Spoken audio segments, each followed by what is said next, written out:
the yes is, again, it's not saying yes to things that you don't want to say yes to, but it's more of the aspects of acceptance that are the word acceptance. The root of it means to receive. So it's saying, I'm willing to receive what is. I don't have to like what is. I don't have to approve of what is, but I'm willing to receive it so that then I can actually, do something here about it, And so even words like allowing or welcoming or being open are other words that we can use for acceptance. So that's an example of a mind-based one. And then a behavior-based one for acceptance is acting in a way as if you were accepting. So if you were fully accepting of your husband's vision loss, what would you do? Well, I'd look at him. So even if you're not there yet, sometimes you can behave your way into things before you even are fully on board, because we know that our behavior feeds into our minds and our bodies as well. Welcome to Therapist Uncensored. Building on decades of professional experience, this podcast tackles neurobiology, modern attachment, and more in an honest way that's helpful in healing humans. Your session begins now with Dr. Ann Kelley and Sue Marriott.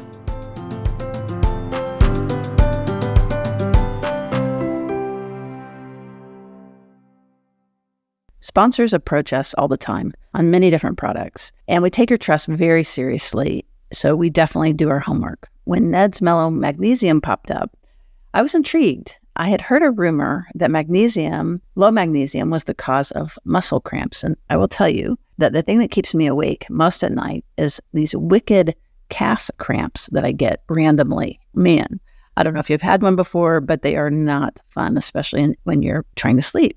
So I began to look into it, and I began taking a scoop a day and tracking my cramps. And I will tell you that I can't say that it's exactly because of that, but since I've started taking it, I have not had a muscle cramp in my calf at night, and I am sleeping great. 75% of Americans are deficient in magnesium, and it is associated with over 300 enzyme reactions, especially related to muscle and nerve functioning. It can underlie trouble such as type 2 diabetes, migraines, depression, anxiety, insomnia, general fatigue, even osteoporosis. Ned's Mellow Magnesium is a powerful daily super blend that contains the most bioavailable and nutrient-dense forms of magnesium on Earth. It also includes other trace minerals and the two most stress-busting aminos, GABA and L-theanine. And here's the thing, it actually tastes really good. My favorite flavor is pomegranate, but it actually comes in 4 delicious flavors: lemon, lavender berry, pomegranate, and naked, which is stripped down flavor-free version. That is the one that you want to add to your smoothies and to your protein shakes and things like that.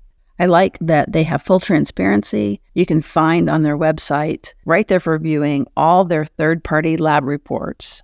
Their products have over 5,000 5-star reviews. So become the best version of yourself and get 15% off all Ned products with code TU. Go to helloned.com/TU or enter code TU, that's for Therapist Uncensored, at checkout.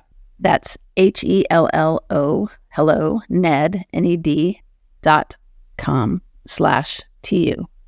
helloned.com/TU to get 15% off. Hey everyone, welcome back to Therapist Uncensored. I'm really excited about our guest today. I get to have a delightful conversation with Diana Hill. She is the podcaster of Wise Effort, an author, educator, and psychologist. Clinical psychologist, correct? Correct. And I got to meet you being on your show, which was such a delight, and got exposed to so much of the way you think and work. And I got so excited I wanted to have you on. So I really appreciate you coming on with us today. Welcome. Thank you. I keep a few books right in my office, and clients sometimes get a view of them, and yours is right there. I'm looking at it right now. It's one that I pass to my clients all the time because it is so phenomenal. And I was so grateful to have you come on the Wise Effort show and talk about relationships and this really, truly, beautifully integrative approach that you have. Well, thank you so much. I really appreciate that. Well, talk to me, you have so many different facets to you. One of the things I'd like to do, though, is to start with ACT. if we could, because you are a trainer in ACT and work directly with boot camps, et cetera. Can you tell our listeners, what is ACT? Well, ACT is under the umbrella of a cognitive behavioral approach, but it's so much more than that. And anyone that learns or experiences ACT, some of the things that they say that really stand out about it are its focus on values. So it's focused on helping you identify what's important to you, how you want to be in the world, and then all the obstacles that show up when you try and pursue those values, what to do with them. So the obstacles of your thoughts, or the obstacles of big, strong emotions, or the obstacle of your sense of self, your identities of not like the I ams in the world, right? And ACT is about psychological flexibility. So developing your capacity to be flexible enough to move through all those internal obstacles and continue to pursue what you want to pursue in life and be the type of person you want to be in life. It applies to all sorts of things, your parenting, your relationships, but they're also using ACT in places like with Olympic athletes. They're using ACT with people that are severely depressed or anxious. It has a lot of different ways that it's used, but it really sort of is attending to the fundamental aspects of our human nature. And what gets in the way of our fundamental aspects of human nature. And I guess I should have started off with, so ACT stands for acceptance and commitment training. And so the idea of having it centered on values, I think, is very, very intriguing, because sometimes it is our values that can even get in the way. You know, this is who I think I am, but this is who I'm being. And sometimes those don't match up, right? Yeah, that's a lot of times when people come into therapy, right? That discrepancy. Because when you're acting in a way that doesn't align with your values, it doesn't feel good. I mean, you feel regret, you feel remorse. You may even try and hide that from your own self, right? I don't want to look at that part of me. And it's actually those moments of discrepancy that can be real guides for us in terms of looking at how do I want to be, and why am I not doing, like, why is it so hard, even though I know that I love my partner and I want to be close to them, but it's so hard to take their perspective when I'm fighting with them in the kitchen. And how could I actually do that? Like, what are the obstacles and barriers, and then what are the skills that I need to make that happen? I love it. Tell me all about that, because sometimes I'm standing in the kitchen and I know what to do, but that's not what I do. And it can be so frustrating. Yeah. So with ACT, there's these processes. There's 6 of them, and they're sort of like sides of a Rubik's Cube. They all interact with each other, right? So if you work with the red side of a Rubik's Cube, it's going to impact the blue side, but it's helpful to separate them out. And these processes give you a little bit of insight into what's happening in that kitchen when maybe you're psychologically inflexible. For example, with my spouse, when I'm in the kitchen and in a fight with him, one process that can get in the way of me securely relating to him may be something like my thoughts. And we have thoughts going on all the time. And a lot of the time, what happens with our thoughts is that we're so entangled in them. We're so wrapped up in them that we actually can't see them. We can't see them clearly. And in traditional cognitive behavioral methods, we would do things like, let's challenge those thoughts. Or is that I remember when I was in graduate school, they'd pass me the sheet of paper, like, label it. Is it catastrophizing or is it overgeneralizing? And I would struggle, which is which? It's both. It's both. I don't know. It's all of them. Yeah. So with ACT, we don't do a whole lot of that. What we do is help people get a little bit of space. Notice your thought. Is this a helpful thought? Is this not a helpful thought? Can you let the thought pass on through? It's very kind of consistent with Buddhism, the approach with thoughts. We don't battle thoughts. We don't challenge thoughts. We just let thoughts go, and we can act independently from our thoughts. So that may be one thing that's going on. Your thoughts may be part of the reason why you're struggling in that moment with your kitchen, in the kitchen with your spouse. And it may be thoughts about them, thoughts about yourself, or you're just distracted, Or maybe your thoughts aren't present. And yeah, that's part of the problem. I think noticing your thoughts sometimes is the hardest thing, because we feel the action so fast. It's so hard to even realize that we're having a thought that we're acting on. Yeah. Slowing down to notice your thoughts. I mean, even as we're having this conversation, Anne, you're having thoughts going on in the background. I'm having thoughts going on in the background. The listeners are having thoughts going on in the background. Some of them may be related to what we're talking about. Some of them may be totally unrelated. So with ACT, we're helping you get a little bit more skillful with all of these thoughts that are just sort of bouncing around in your head, right? Which ones are helpful, which ones are not, which ones do you want to pay attention to? And that's a process that's called cognitive diffusion. So that's one thing in your kitchen. Another thing that's going on in the kitchen is that you're, as you just mentioned, like sometimes you're just so flooded by your emotion that that's what's running the show. You're overwhelmed by what you're feeling. There's a lot of anger, or there's a lot of fear, or whatever it is, that anxiety that's happening in that moment. And you don't know what to do with it, or you're trying to suppress it. And with ACT, we teach a skill called acceptance. How can you be there? Like, notice that you're having a feeling in your body. Where is it in your body? Can you make space for it? Sort of like, I don't know, if you were to take like a dropper of ink and drop it into a glass of water, that's how it feels. Like, it completely colors your experience, versus if you drop a dropper of ink into an ocean, there's more space for it, right? So there's a whole slew of skills, and we could even do some of these together, but of practicing acceptance of whatever's showing up, like anger, fear, naming it, feeling it, making space for it. That's another thing that we could do in the kitchen. But then there's still 4 more. There's getting present, like actually how can you like land and get grounded in the moment, be there with your partner. There's your sense of self, expanding your sense of self. Like, I know you're a fan of Dan Siegel. So there's not just you and me, there's a we, right? There's an expanded self. And in our house, we call it the family body. Like, I'm one arm. We have 4 people in our family. So like, I'm one arm, he's one arm, one kid's one leg, the other's. And it was like, how's our family body doing? Right? Because we all help each other out. Like, we need both arms to clean up the kitchen after dinner, and the whole family interacts. So expanding that sense of self beyond just me and you, which is a really useful tool and ACT. They call it, sort of the transcendent self, or maybe even practicing some more perspective taking. And then with ACT, there's also the practice of your values, like remembering in that moment, I remember that I love this person, even though I hate them right now, or I'm having the thought that I hate them, and remembering, how is it that I want to show up? If someone were videotaping me right now in my kitchen and they were posting it, would I feel good about that? Is that how I want to be? If this were the last time that we were in a kitchen together this way and something happened to them tomorrow, is this how I'd want it to end? So getting clear on those kinds of bigger picture values things. And then finally, committed action, which is carrying out the actual behavior. So that's where ACT becomes this behavioral psychology. Like, we still use the behavioral principles, but in a much more flexible, fluid way. And, there's things to do here. There's ways to communicate more effectively. You shared on my podcast, use sentences, not essays, right? That's a behavior that would really help you out in this moment. So we use a lot of behavioral science to help you with that committed action. And it boils down to these 6, I'll just repeat them all because we'll expand all of them.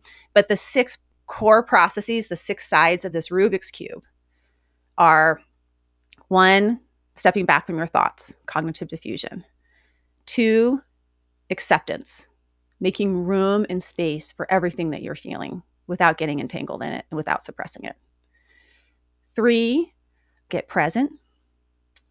4, practice perspective taking or expanding yourself. 5, remember your values. And then 6, take committed action. Do something, or sometimes don't do something, because that's the committed action. That means close your mouth. Yeah. Sentence. It might even just mean a sentence, not every feeling that gets thrown to your body that you need to act on. Okay, I'll stop my essay now. Quite an essay. I love it. No, but that way we have this concept. Let's walk through. Let's go back to the kitchen, because, one of the encouragements in this, I love that you were able to use, that you integrated secure relating, because that's the way my mind thinks, right? But it's these steps to help you move into your more secure present self and flexible self. Sometimes it's easier said than done, though, right? Like, to be able to remember, to take a perspective, or to recognize your thoughts. So how do you help people remember this process and go through it? So let's go back to the kitchen, and I'm having a fight with Sue, and I'm standing in the kitchen and I'm really feeling misunderstood. like something was said and I just am shocked, and it's just so wrong, and I feel really misunderstood, and now I can tell I'm mad and a little anxious. Well, you used a kind of important line there, which is how do we help people remember? And I'm a big believer that we remember through embodied practice. So please don't be in your kitchen trying to think about those 6 things. I remember she said 6, and I don't remember which one I should use right now. Right. So I really do feel like ACT is best learned through embodied practice. And that's why I lead workshops in it, or do a lot of actually lead retreats in this stuff where like people come with me and we practice it and we live it. And in that moment, you said like, I'm feeling really misunderstood. So my go-to there would be like, okay, this is a get present moment because you're having a feeling. We need to slow this way down. I'm feeling really misunderstood here. And pausing in that for a little bit, because what happens is when we're feeling misunderstood, we may do all sorts of inflexible things. I'm feeling misunderstood, so therefore I'm going to close off from you. I'm not going to actually take your perspective. Or I'm feeling misunderstood, so I'm going to do all the unsecure relating things. I'm either going to shut down or I'm going to go towards, right? And the slowing down to I'm feeling misunderstood, maybe there's something about being understood that's really important to you. So we slow down, and when we're hurt, we also have a really clear, direct arrow to what our values are. When I'm working with a client, I'm looking for 2 things. Like I'm looking for where are they hurting? Where are they hurting as an arrow to their values? And then what brings them vitality? Because what brings you vitality is an arrow pointing to your values. So if you're feeling misunderstood and you slow down and you notice that, and then you feel that and you remember, oh, I hurt where I care, then you can actually flip it and start to say like, oh, I care about being understanding. And then now you have something to work with. Like maybe I could practice that value Of being understood. So in that context, if I'm centered on my experience of being misunderstood, which could leave me and tempt me to try to stop the whole thing, because obviously your partner wouldn't be having that feeling if they just understood, right? If they just didn't misread or misunderstand. And so there's a temptation just to stop everything and explain. And what you're suggesting is like to really think about the feeling of being misunderstood and the value that that represents for me. the value that represents for you, and actually how you could live out that value yourself. Could you practice being understanding to yourself? Could you practice being understanding to your partner? And notice I didn't say, could you make your partner understand you more? Right.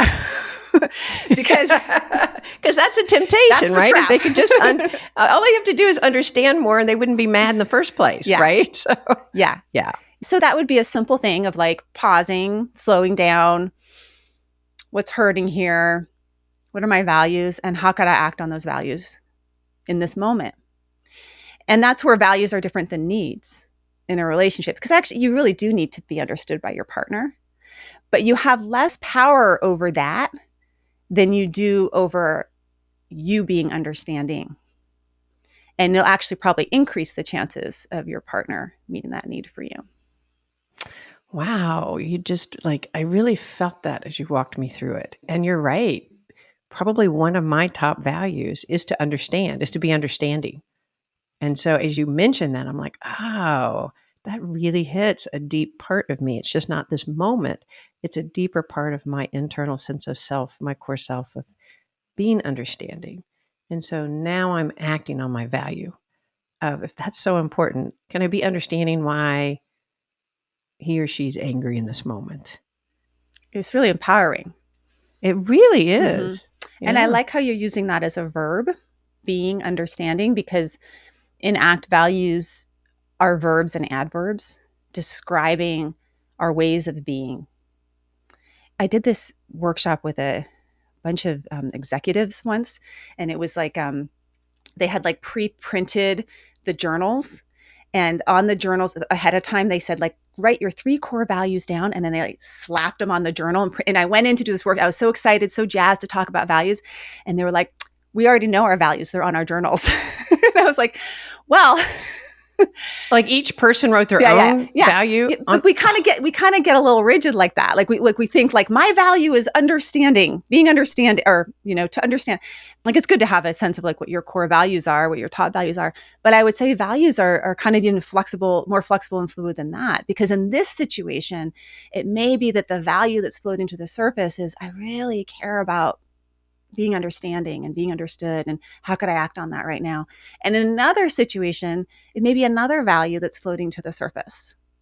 And the attunement to listening to the care inside of your body is that attunement that will help you know how to live from that place of care, from that place of valuing the verb, and how you could actually do it behaviorally. I love what you're saying. If you just put the 3 values that you think are top in your mind, they may not be what you're embodying in that one moment. I mean, yes, I value being understanding, but that's not what would hit the top of my journal. I would never think of that, right? There's all sorts of things that would come to top of mind, because when you think of values, there's such another way that we perceive of values. But what I hear is that we're tuning into what is creating these deep feelings in us, and then going deeper to study why that's so important, and then acting on that value. Yeah, that's really deep. Tell me something. You have the journal. Can you tell us a little bit about the journal? Because I think that is a really important part of this process, is to be able to take note of these things that come up for you, for each of us. Yeah, the journal's a guided one. I'm a fan of journaling, and I've also found, and there's some research to support this, sometimes if you turn your journal into a complaining device, you can get deeper and deeper into your story. And so this is a guided one where I focus with folks on one process at a time, and kind of stepwise moving through that process in their life. Like, where and with whom do you want to be more present in your life? Gosh, you could just journal on that for a little bit, and that may shift how you approach your day, right? When you get kind of clear on that. Or something like with values, looking back on your life, what do you most regret? And there was actually a study from Daniel Pink, who wrote the book Power of Regret. And I interviewed him a while back about this concept of regret, because regret's another one of those things we don't want to think about, but it actually tells you a lot about what you value when you actually look at your regrets. And from his study, it was over, I think, 2,000 people that he did this American regret survey. You can actually go online and find it. And on the survey, you can like read people's regrets from the state that you're in. It's kind of fun to read other people's regrets. But he categorized them into these 4 categories, which were like foundational regrets, the things that build up over time. Like, I regret all the tanning beds that I did when I was in high school, college. And then, there's boldness regrets, the times that we didn't say something, we didn't step out, we didn't call out a microaggression. We weren't bold in some way that we need to be bold. And then there's connection regrets, like those relationships that we let rift. The rift just kind of kept on going, or that high school friend that you never kept up with. And there's moral regrets, the ways in which we've harmed ourselves or other people. And I'll do this in workshops where I'll have people write down on one side of the paper a regret. And then I'll tell them, because I'm not going to make you share your regret, because people write all sorts of things on that, like the affair and but write on that regret, down the regret. And then on the other side, flip it over and tell me, this regret is so painful to you because you care about something.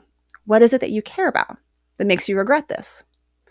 And so the person that had the affair may say something like, I care about honesty. Or the person that, was drinking for years and years, I care about my body. I care about taking care of my body. And then once you have that care, because you flipped your paper over, then I say, now, guess what? You get to work on that regret in the here and now by acting on that value. You heal your regrets by how you act today. And it's actually exposing that and kind of looking at those places within ourselves that we don't want to look at, to kind of dig for the care. And that's what helps guide us in our valued action. So that's really what ACT has, a lot of ways of doing that. But you can get creative, whatever your approach is that works for you, whether it's journaling or in therapy or other places. Well, with the acceptance part, that can be the hardest. Like, I think about regret also as a way of reviewing that past thing and making it almost as if it didn't happen because I keep regretting it. As long as I keep it actively in regret, there's a way we suspend the reality of how we didn't act on our value. So if we just keep living it over and over and over again, by living in our regret, we don't have to really accept it. And the way that you're putting it's like, hey, wait, turn it over. What is the value it's representing? And bringing it in the present, there's a deep sense of acceptance that we do fall short of our values sometimes. It's just reality. But then you're bringing us really into the presence of how to act on that value now. There's something we can do about it, but it's only in the present, not in the rehearsing of the past. Thich Nhat Hanh would say, we heal the past and we create the future in the present moment. So not only are you healing the regrets by accepting with compassion, but you're also planting the seeds for what you're growing in your future. The image of the kitchen with my spouse, the past couple of years, we've been going through a health condition with him where about 4 years ago, I went up to the kitchen and he was like, I can't see a big portion of your face. I can't see your eye. I can't see your cheek. And many trips to UCLA later, he was having this really kind of rapid vision loss. And he started doing this thing when I just the image of him in the kitchen where we'd be in the kitchen together and he'd start tilting his head like a bird from side to side and up and down so that he could see my whole face. And he started to do this, bringing up regret. I couldn't look at him when he did that. Like I hated it so much that he had to do all of this head tilting because it was so painful for me to feel like he couldn't see me in the same way that he's seen me for 25 plus years, right? And so I started like avoiding looking at him. And that's what we tend to do. Like something painful shows up and we engage in an act, they call it experiential avoidance. Like we don't want to accept that thing. And as we are avoiding the pain, we're also moving away from our values. So as I'm avoiding looking at him, I'm also not being supportive or close or actually even savoring the time that we have together that he can see my face. So this is where psychological flexibility and ACT comes in because we start to notice that, ouch, this hurts. Oh, I'm avoiding. What are my values here? How can I turn towards the thing that is painful to me, have enough space for it, have the courage to be with it because I care enough to do that? And then how can I make space for all the thoughts that are going on and all the stories that I'm creating that aren't here? Because let me tell you, our minds go like 10 years into the future about where this is going to be, not right here and right now. And that requires a tremendous amount of psychological flexibility to do. It happens all the time for all of us. And the question is, how do we get back on track here and be flexible enough so that we can see, oh, this moment of avoidance is pulling me away from how I really want to be with somebody. Right. And really pulling you away from you, right? You're avoiding the sadness that also brings to see the difference in him. So you moved away from him and you in that journey and the value of being present with yourself. But that's a hard thing to recognize and stay present for, isn't it? Or those things that are painful and that we want to pull away from. It's like we put our hand on a hot stove. Our instinct is to yank it back and to not go back. And yet there's so much in our life right now that does create so much discomfort and pain and fear. And staying present with that is not easy. It's not easy. And I think everyone has had the experience of, maybe, hopefully, of some of the miracles that can happen when you turn towards that thing that you don't want to turn towards. Especially if you do it in a really loving way. Like not in a, now I need to look at this and like start, unpacking my trauma today. Like it's more of like, oh, like there's something here.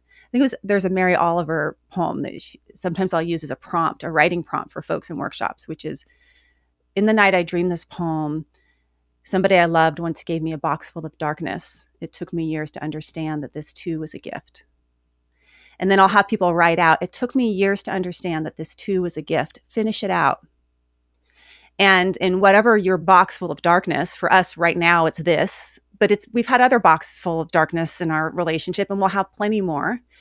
And not in a, like shoving post-traumatic growth down somebody's throat way, but more just like there is something here that actually, when I can turn towards my husband and see his tilting head and then see his sweet eyes that are just like, I want to look at you. I'm like, oh, this is actually good. There's like some good stuff in there, and some ways in which we've gotten closer because of this pain. And everyone has that, different experiences they've had in their life. And to see the sweet face, how hard he was working to see your face, how important it was for him to see you and to be there with you. That's really powerful. And to miss that, if you avoid the pain of it, you miss those sweet eyes and his efforts to do it, and your pain of the differences with him. And I can imagine by seeing the gift in that. And like you said, in the moment, you might pull away. So in this process of ACT, it's coming back to that moment and feeling that regret. And then I think what you're saying is then finding the value and moving towards that value in the present. Yeah.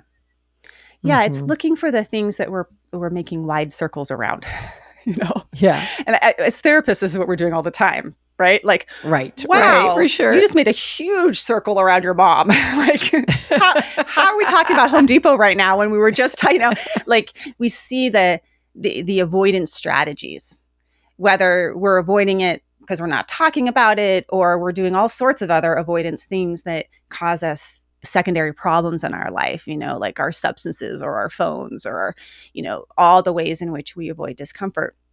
So with ACT, we're looking for those. Those are signs of psychological inflexibility. And then we're also looking for the things that we're attached to. We're gripping on too tight. And maybe I'm gripping on too tight to everything staying the same. Like that's a big one.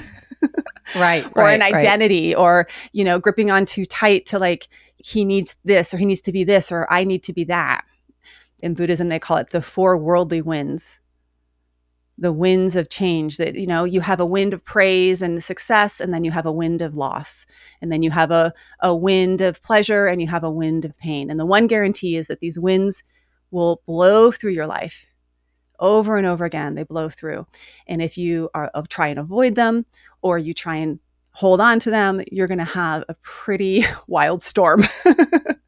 So the capacity to be with those winds, to stay grounded in the present, and then to keep your heart open enough to know and feel the values that you want to focus on here. And I guess that is a deep part of the acceptance, isn't it? Because we want to control it. We want, if we're having an amazingly positive experience, we want to hold on really tight, or a negative, we want to avoid it. Although for some of us, we avoid the positive because we know the negative's coming, right? Like, I'm not going to even look over there because I know it won't last. There's so many different ways that we can manifest that avoidance, isn't there? Or to move away from acceptance. The acceptance of the negative will flow through you. It won't stay there, but neither will the positive. Are there anything specific that you can share with the audience about how you help people move through that kind of an acceptance of the winds of change? Yeah, sometimes I like to think of like body-based ways, mind-based ways, and behavior-based ways. So body-based ways, before I trained in ACT, I trained in DBT. This is like the evolution of many therapists, But I remember I actually got a chance to train with Marcia Linehan. I was on a research study. My graduate work was in working with eating disorders and using DBT for eating disorders. And I trained with Deborah Safer at Stanford, and she had me come and go into some of these little research rooms with Marcia, like they would have like a summer research thing. And one of the things that Marcia would talk about was like willing hands and a willing face. And we can all do this right now. Like the difference between crossing our arms, pulling our shoulders up, drawing our belly in, kind of like scouring down, like how open am I right now to this moment? And we know that our body sends signals to our mind just as much our minds, the vagus nerve, all that's happening, right? So we can do that. And then we can also take this long exhale and let our shoulders drop and our hands drop, and, have our face reflect with loving eyes or openness to what's here. And that in itself is a practice of acceptance. I'm accepting with my body. And then we can accept with our minds, which is, we're both kind of friends and fans of Dan Siegel. I used to do this with my kids all the time, the yes brain, right? We could practice these kinds of things where with my kids, I do this, but sometimes I'll do this with clients. Well, I'll say in your head right now, you can do this with me, Anne. Say in your head right now, no to everything, every question that I ask you. Okay? Okay. Do you think this interview is going well? Do you want to ask another question? Do you think this will be helpful to the people that are listening? Do you want to have like a conversation with me after this sometime? Okay. Now, notice how that felt. Wow. Yeah? Yeah. I felt it it was making me so uncomfortable, especially the part about conversation. Because I'm like, of course I do. Okay. But I could really feel how it blocked me. Yeah. That the no, I even felt my body getting tense and wanting to pull in. Yeah. Now let's do it with you now saying yes. And this isn't saying yes to things that you don't want to say yes to, but just I'm with a you. yes mind. Do you think this conversation is going well? Yes. Do you think I know it's supposed to be in my mind. do you think this could be helpful to some of the listeners? Do you want to have a conversation about this afterwards? How'd that feel? How is that different? Oh, remarkably different. My whole body's calm. I feel connected to myself and to you. Feel open. Feel more. I became more aware of the audience in a positive way, in an openness, in the expansive way that we're all part of the one conversation together. Yeah, we're thinking about them. They're here, they're included, and there's a yes to that. And the yes is, again, it's not saying yes to things that you don't want to say yes to, but it's more of the aspects of acceptance that are the word acceptance. The root of it means to receive. So it's saying I'm willing to receive what is. I don't have to like what is. I don't have to approve of what is, but I'm willing to receive it so that then I can actually, do something here about it, And so even words like allowing or welcoming or being open are other words that we can use for acceptance. So that's an example of a mind-based one. And then a behavior-based one for acceptance is acting in a way as if you were accepting. So if you were fully accepting of your husband's vision loss, what would you do? Well, I'd look at him. So even if you're not there yet, sometimes you can behave your way into things before you even are fully on board, because we know that our behavior feeds into our minds and our bodies as well.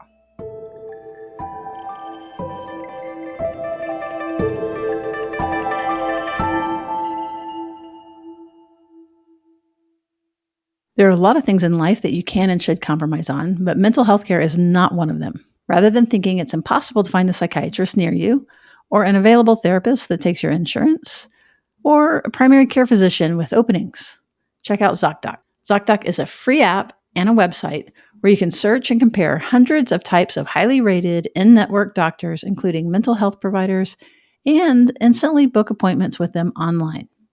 You can search by location, availability, and insurance. So literally no compromises here because you've got more options than you would have ever imagined. You can find mental health providers who offer in-person appointments, virtual visits, or both, whatever works for you. The insurance they take and their fees are transparent. They are listed right there. Most importantly, you can get real patient reviews to get a feel for the person before you commit to setting that first appointment. And here's the thing. The typical wait time you see a mental health provider booked on ZocDoc is just 4 days. That's it. Sometimes you can even score same-day appointments. And remember, it's not just therapists. You can find dentists and every other kind of physician that you can think of. So whatever that your ache and pain is that's bothering you and you know you need to handle, ZocDoc is your go-to. That's ZocDoc, ZocDoc.com/TU. ZocDoc.com/TU. It's free. It's easy. Go for it. Support for today's episode comes from OneSkin. As I've mentioned, I love having OneSkin as a sponsor of Therapists Uncensored.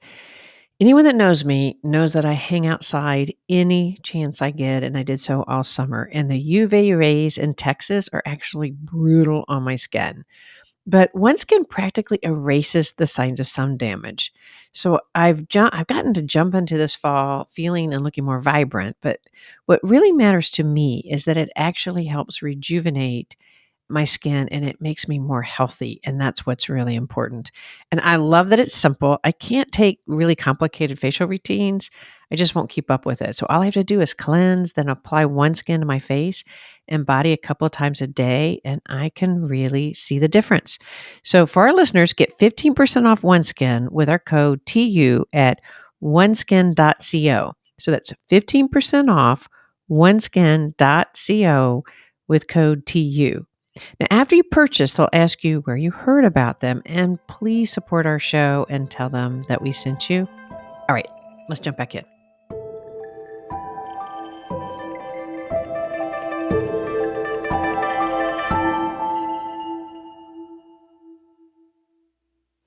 It's so interesting as you express that.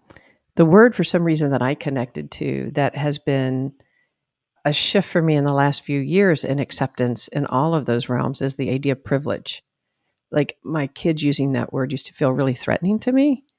If they identified something that we're privileged or I'm privileged on, and I could feel the threat in it and the resistance and the desire to push it away. And over the last however many years, I've grown to my whole body has opened to what that really means.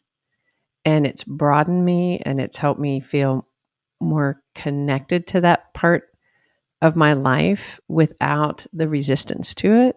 And so for some reason that came to mind when you were saying, if I was really accepting of the privileges that I've been given in life, that doesn't mean I'm giving up all the hard work I've done or the hard knocks I've had.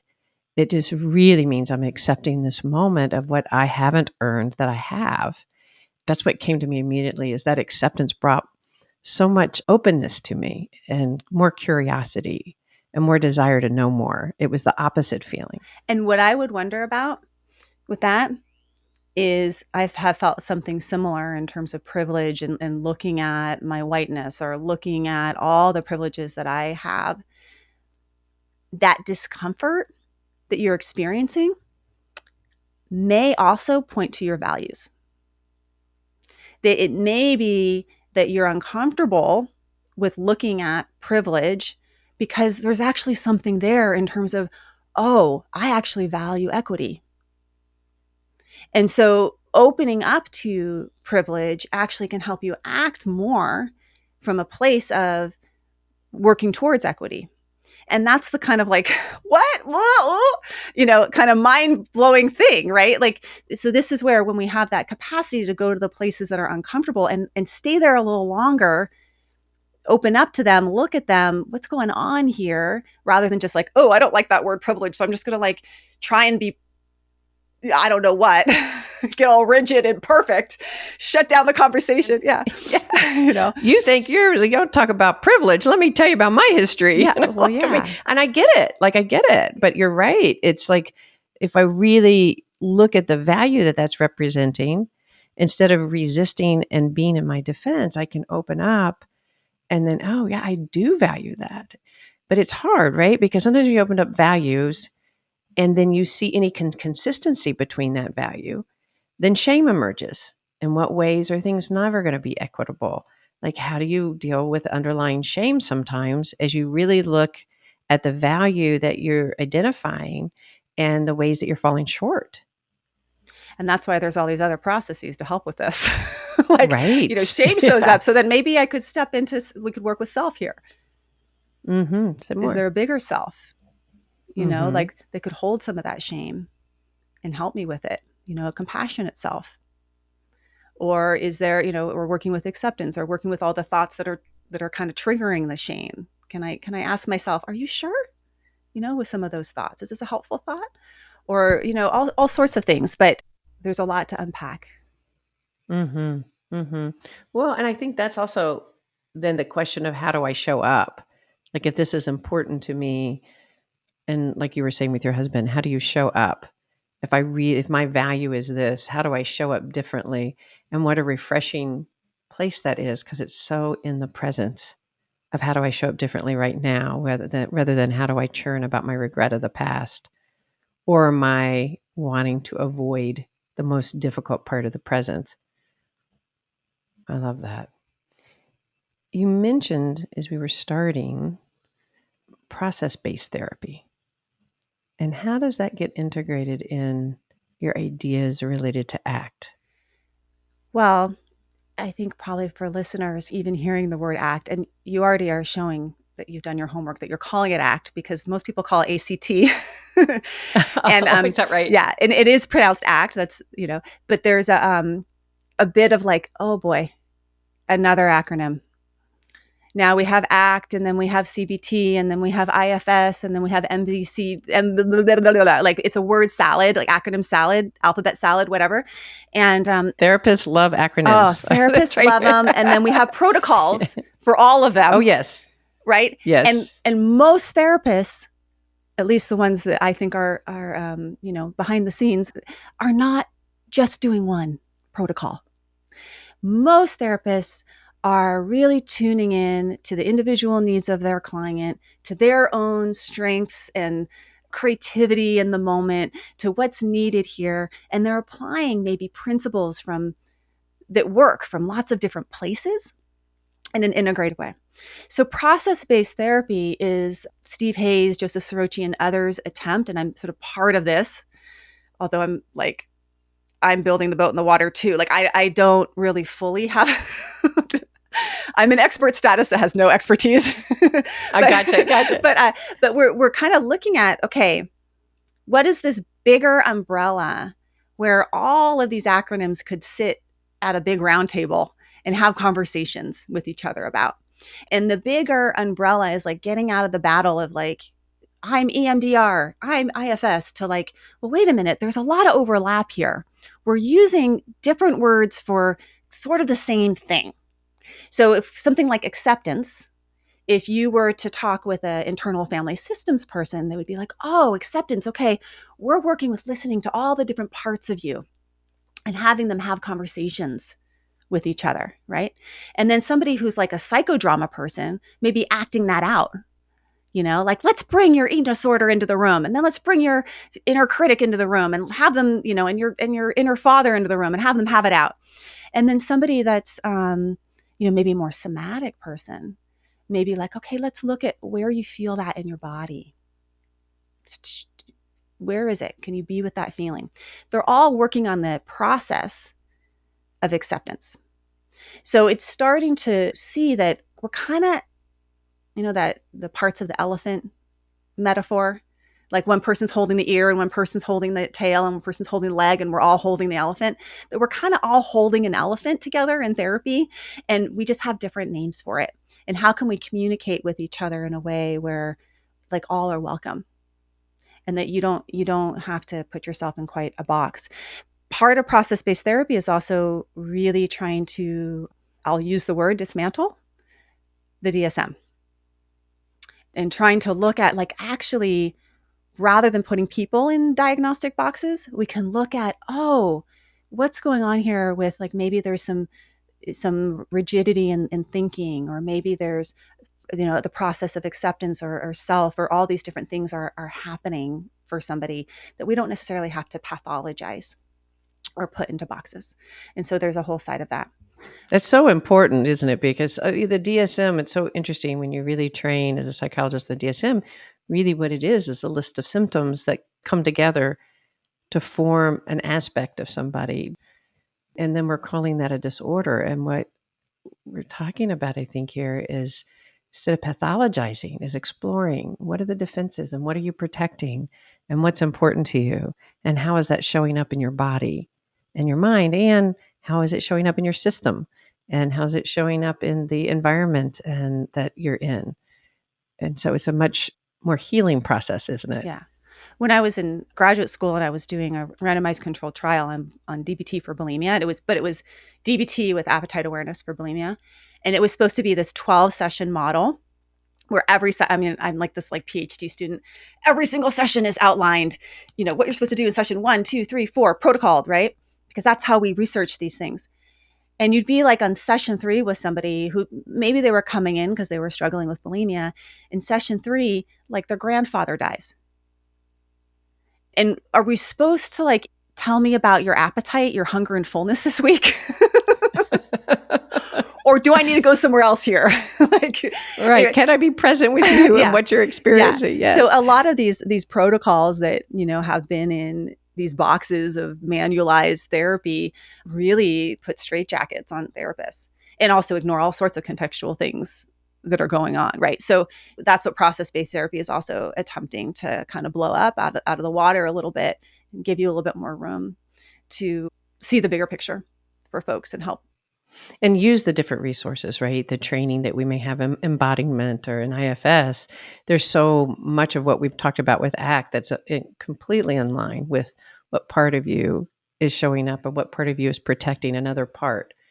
And to be able to integrate it in a whole process model rather than am I doing it right, but I'm really being present with the embodiment with the person. And when you said earlier, when I said, so I'm in the kitchen and I was saying that I would, trying to walk through the steps of ACT, and you were like, "Now, I hope you're not standing there right then trying to remember, wait, what step am I on and where am I?" And you said that it would be an embodied experience.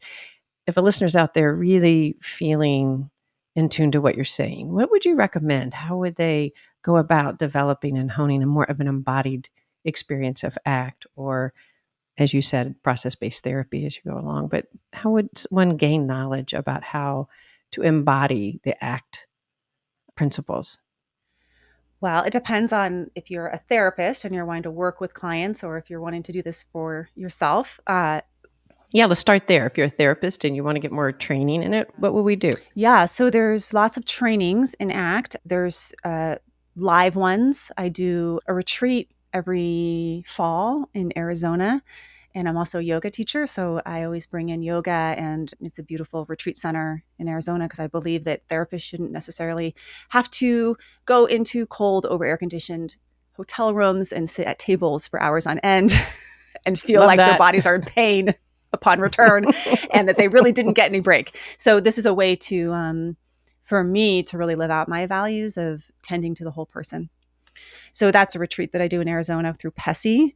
But then I also have online, not for CEs, but I have for the general public, just a walking through the 6 core processes, a Foundations of ACT course that you can do on demand on your own time through my website, drdianahill.com. And that's kind of sweet because if you're a therapist, you get handouts and all that kind of stuff, but you also get to do it on yourself. If you don't have a lot of resources and you want to do a deeper dive into ACT, there's a $20 audio course that I did through Insight Timer. It's really kind of like a nice walking through the 6 core processes. And then any of my courses, if you don't have resources, just contact me and I can help get you connected. Not to the ones that don't belong to me, like PESI, but the ones that do. Right. I'm happy to share those with folks that want to learn more. And then, the book, the ACT Daily Journal. Yeah, say a little bit more about the book again. And you also are working on another book right now. Yes. Which you may or may not want to jump into. No. How much time do we have here, Ann? The ACT Daily Journal is about, it walks you through the 6 core processes. You learn one at a time. It breaks it down into bite-sized pieces, and you try it out in your life. So they're exercises that I would do if you were my client. But not everyone can get to therapy, has time for therapy or can afford therapy or wants to go to therapy or needs, So it's a self-guided way of working through those processes. And then the book I'm working on now is like my own version of a bigger zoom out, which is called Wise Effort. I've gotten really interested in energy and where we're putting our energy, our prana, our life force, our elan vital, our susu. There's all different words for energy in different cultures and different traditions. And really this like that we have a life force that we exchange with each other. We exchange with nature. And how are you using your energy, and are you using it in ways that line up with your values? And what is restorative and regenerative energy? So like spending this hour with you and talking with you is regenerative to me, even though I'm quote working, right? When I could spend another hour talking with another person where it wouldn't feel regenerative, it would feel like it just completely drained the life out of me. And there's ways in which I'm showing up and you're showing up that's contributing to that. And there's choices there, right? Like how we put our energy into places that matter to us. And also how do we enjoy the good that's here? that's available right here and right now. So that's what that book is about. Wise effort. Well, and this is a little bit about what your podcast is too, right? Like that that's the generative, and it's like, how do we put our energy, like really tap into the vibrance of our energy? Because it's always, how do we conserve energy and not use too much of it? But what you're saying is what's regenerative and what's not is sitting on your phone scrolling most minutes of your free day. Does it, after you finish that, do you feel a perk? Do you feel it regenerating you, or do you feel it more draining? So what you're talking about is kind of looking at our energy sources and being more aware of it and putting your effort in a wise place as you notice those things that are in line with you and your value and your energy. Right. Because a lot of what drains our energy is getting caught up in our heads and our stories. It drains a lot of energy to avoid things. It drains a lot of energy to stay attached to, I am this, whatever. And there's wiser ways. I mean, I just think about kind of zooming out. I mean, just thinking about our planet, that really we need to change our whole paradigm around energy and around resources. So it's looking at that on sort of a more personal level. So then you can also maybe have an impact in a bigger way as well. That's powerful. If you just stop for a second to think, what actions are we taking that are regenerative and restorative to our environment versus depleting? And we all really kept our focus on that. Think of the difference in the whole energy of the whole bodied system. And often, when you think about that and you start working in that way, it regenerates you too. So it's not so separate. Indigenous cultures have known this for a very long time, that it's not so separate. It's not like I'm over here, like going to my yoga class and doing my self-care activities. And then I come back and I'm like, good. Like, that's all great. That's all great. But also, are there ways in which you could be caring for yourself, regenerating your energy while you're also giving and regenerating the energy of others? And that looks different. It's like lots of different ways. I mean, for example, this podcast, right? I hope it's energizing for you, Anne, and your book, and, these things that really come from your values and from your heart and from what's exciting to you, but then also feeds everybody that receives them, energizes them, and then helps them go out in that ripple effect. One seed, many birds. And that's what I think wise effort is really about, that we can tap into. Lots of different ways: wise expression, creative expression, wise relationships, wise communities, wise leadership. And I love the look of the energy force. Like when you talk about the work, and I get that sense from you as well. And that is, people will often say to Sue and I, how do y'all work so hard? Why do y'all do that? Like, why can't you just slow down and just enjoy things? And I'm like, but it is work. I mean, yes, putting on a podcast is a lot of work, and writing a book, we know, is a lot of work. But you're right. If I stop to think of the energy with which it comes through me when I'm doing it, it creates a lot of vibrancy. It doesn't feel like work. It feels like co-creation with others. It feels very regenerative. And so I'm going to want you to come back on the podcast when you finish your book, and we need to really, I would love to talk further with you about it. Yeah, I would love that. I probably will be citing your work in the wise relationship section. So it'll be good. Well, it's okay. That's really why I wanted to have you on. That's how I felt like when you were asking me earlier to say no. And I'm like, I can't say no to that. That's why I wanted to have you on the podcast. I loved your energy, and I loved the way you think so systemically inside yourself and other people, and to think about all of us in Mother Nature working as you described your family, the two arms and the two legs. How is our family system doing? And I just think about this upcoming election period. And if we could think so much about putting wise energy together about ourselves as a system, if we're only critiquing and saying negative and negative and negative about our left hand and thinking that our right hand is dominant, like my perspective and my side of the equation is right and yours is wrong. We're not working as a system. And so I'm going to hold that idea that you talked about your family as being all part of one integral system, and how much, if we can all think wisely for one another, what a difference that would make. Yeah, there's a simple practice that can help with that, which you could use with the election or with your ex or whoever it is you want to do this with. And it's just sort of a 2-column list. And on one side, you write unwise effort. And on the other side, you write wise effort. I mean, we don't have to go into the definition yet of what wise or unwise effort is. You know it in your body. What is unwise effort here? And what are the things that you do that you're engaging with that is an unwise use of your energy? Depletes you, drains you, gets all tangled up and tight and moves you away from your values. And then what are the things that you do that are wise effort? Open you up, make you feel more spacious, make you feel energized, make you feel like you want to get moving in the direction that matters to you. And it's specific to everyone, but if we all could get more on the wise effort side of things, there would be a nice momentum in the right direction. So it's a little simple thing you can do, whatever place you're feeling a little bit tight in. Well, and so you mentioned earlier, but just as we're closing, how would people find you again and all the great information about your books, et cetera? My website is drdianahill.com. There's a newsletter there you can sign up for if you want to hear from me on a 3-ish, weekish basis.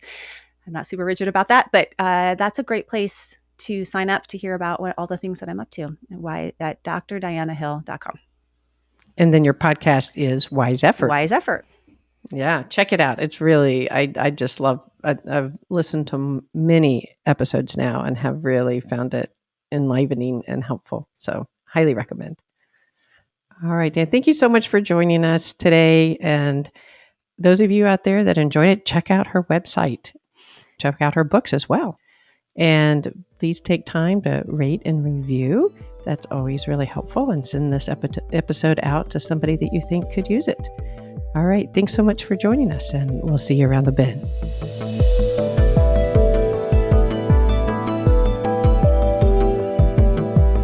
Therapist Uncensored is Ann Kelley and Sue Marriott. This podcast is edited by Jack Anderson.